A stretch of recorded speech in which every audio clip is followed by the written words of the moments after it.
This is a consonant sound.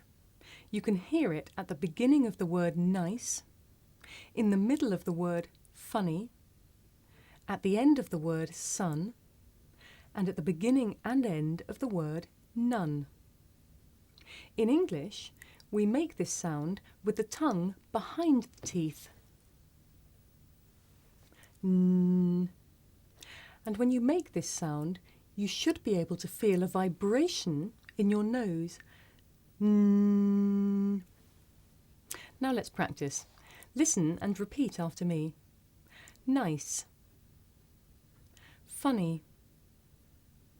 Sun. None. Okay.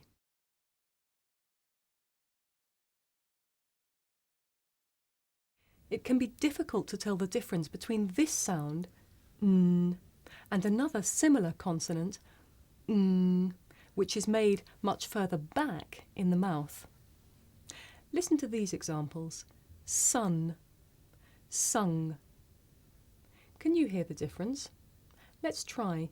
You repeat after me. Sun, sung, sun, sung. Here are some more examples. Listen first.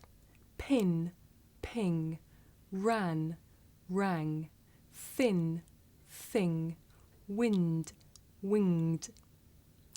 Now you try. Listen again and repeat after me.